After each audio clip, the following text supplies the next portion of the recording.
No dia 4 de fevereiro de 2003, um senhor aqui de Brasília foi fumar e, ao sair de casa, se deparou com algo que ele nunca mais se esqueceu.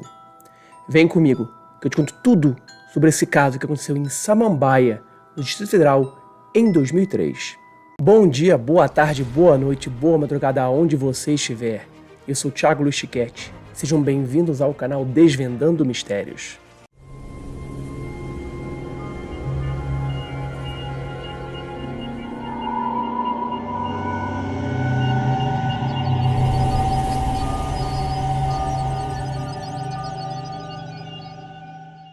Este foi um dos casos que eu investiguei lá em 2003.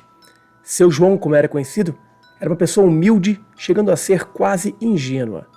O seu relato veio até mim na época em que eu trabalhava no setor hoteleiro aqui em Brasília, e um dos meus colegas conhecia o seu João. O relato que ele me fez pessoalmente é um dos mais detalhados que eu já investiguei.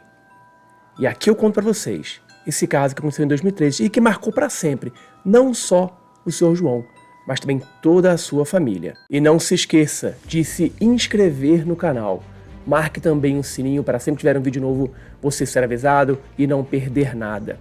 Dê um like também nos quase 500 vídeos. Dê um like em todos, assista a todos os vídeos.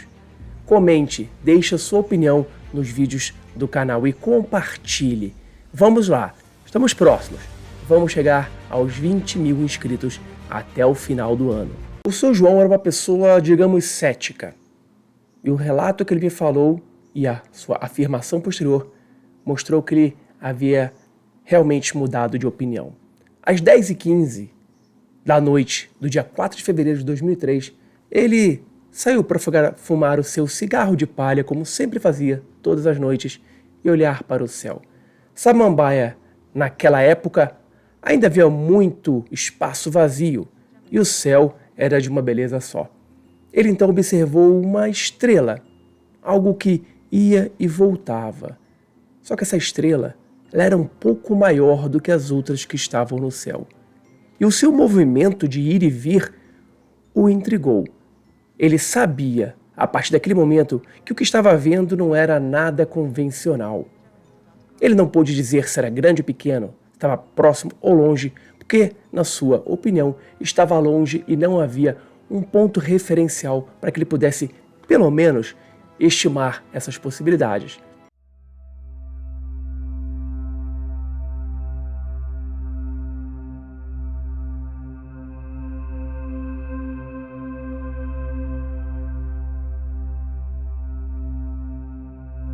A casa do Sr. João estava localizada num terreno isolado dentro de Samambaia, cercada por uma vegetação de cerrado, algumas árvores retorcidas e plantas muito baixas. À medida que ele ia andando para a frente da sua casa para ver melhor aquela estrela, parecia que ela se aproximava cada vez mais. Quando ficou distante a cerca de 200 metros da porta dos fundos da sua casa, a luz aproximou-se com uma velocidade incrível e ficou a menos de 60 metros de onde se encontrava. O paraibano já não conseguia mais se mexer devido ao medo, à apreensão e à curiosidade.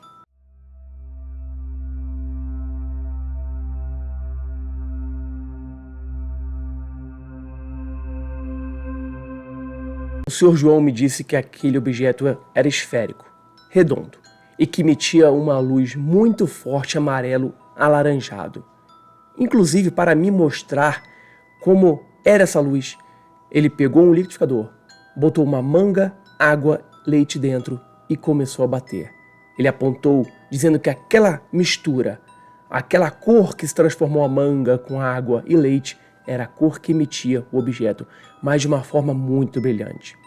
O objeto tinha então entre 30 e 40 centímetros de diâmetro, o que nós chamamos uma sonda extraterrestre, muito parecido com o caso do Lago Oeste, também em Brasília, que eu também investiguei. Em nenhum momento esse objeto emitiu qualquer tipo de som, de barulho, que pudesse identificá-lo. Lembre-se, estamos falando de algo em 2003, não haviam os drones que temos hoje.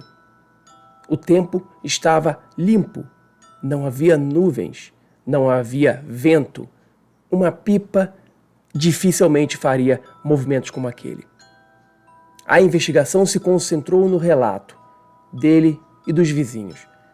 E a cada vez que ele mostrava o que havia visto, ele me disse que temia ser devorado por aquele objeto.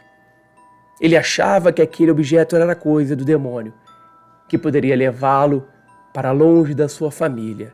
Ele vinha de uma família muito humilde da Paraíba, e no interior essas luzes são muito comuns.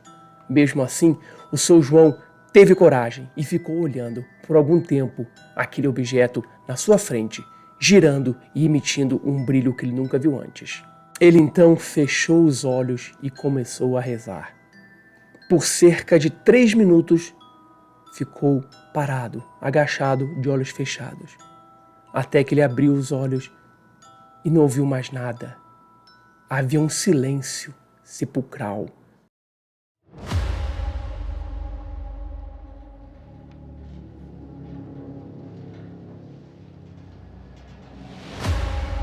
Nem grilos, nem insetos, nem cachorros na vizinhança faziam qualquer tipo de barulho. Ele entrou correndo e chamou sua esposa, a senhora Vilma, que disse que ele ficou fora por apenas 20 minutos e que não viu ou ouviu nada. No dia da investigação, fui até o local onde ele havia visto o objeto. Não encontrei nenhum vestígio. Encontrei, sim, uma testemunha que afirmava que tudo que ela havia visto era real. A sua esposa corroborou que o seu marido era uma pessoa séria, cética, e que nunca havia falado ou sequer se interessado sobre o fenômeno ufológico. Isso nos leva a crer que a experiência que o Sr. João teve realmente foi uma experiência que ele nunca tinha tido, uma experiência de outro mundo. Mas as investigações continuaram. Nos dias seguintes, entrei em contato com a Força Aérea Brasileira, com a Polícia Militar do Distrito Federal e com a Secretaria de Segurança do Distrito Federal. Todas foram categóricas em afirmar que não havia nenhum tipo de objeto voador terrestre, um helicóptero, um avião, qualquer coisa que pudesse explicar aquele avistamento. Nos dias que se seguiram, a apreensão tomou conta daquela região de Samambaia. Muitas pessoas disseram que viram a mesma coisa. Colhi dezenas de outras testemunhas que corroboraram de certa forma com um objeto amarelo, alaranjado, pairando ou voando pelo céu, em zigue-zague e em alta velocidade. Este caso é um dos casos mais impressionantes que eu já pesquisei aqui em Brasília. E é um caso que até hoje permanece sem explicação. Mas e você? O que acha? Acha que o Sr. João realmente viu uma coisa de outro mundo? Um demônio que ele achou que fosse devorá-lo e levá-lo para longe de sua família? Eu quero saber a sua opinião. E se você tem algum caso aqui em Brasília, me conte. Eu quero saber. Um abraço e até o próximo vídeo.